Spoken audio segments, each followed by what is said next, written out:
दोस्तों, मैं आरती आप सभी का स्वागत करती हूँ।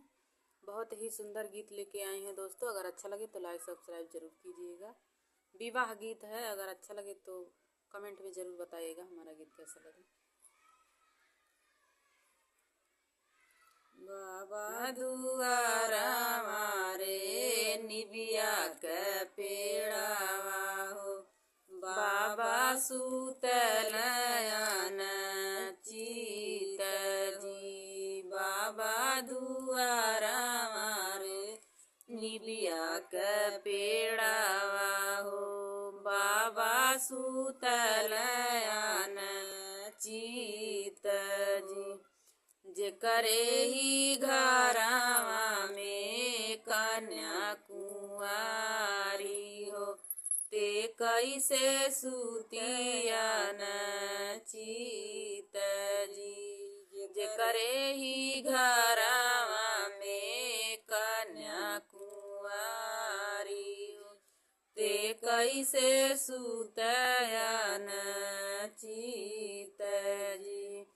कुछ बेटी सुतीला, कुछ बेटी जागीला, कुछ रे दाहे जावाक सोचे जी। कुछ बेटी सुतीला, कुछ बेटी जागीला, कुछ रे दाहे जावाक सोची जी।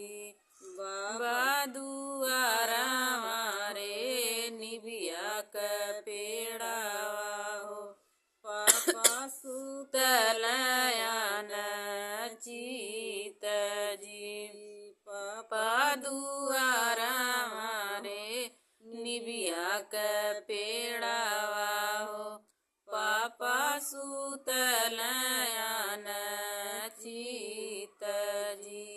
जेकरे ही घरावा में कन्या कुंवारी हो, ते कैसे सुतयन चित जी।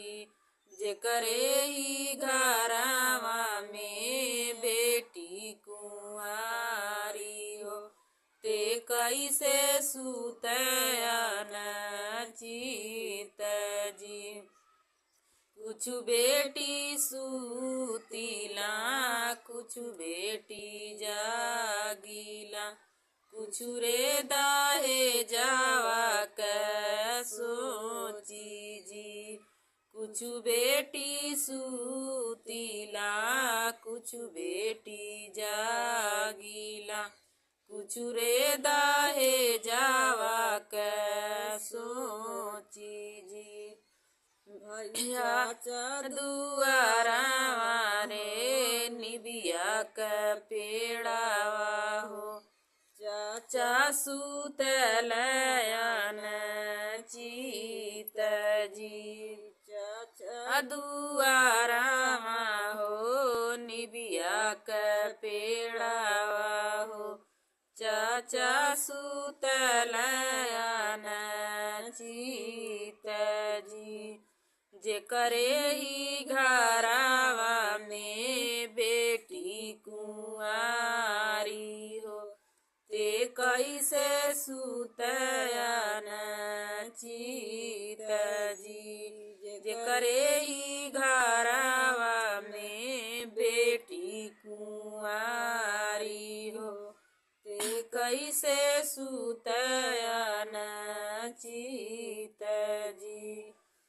कुछ बेटी सुतीला, कुछ बेटी जागीला, कुछ रे दाहे जावाक सोची जी। कुछ बेटी सुतीला, कुछ बेटी जागीला, कुछ रे दाहे जावाक सोची जी।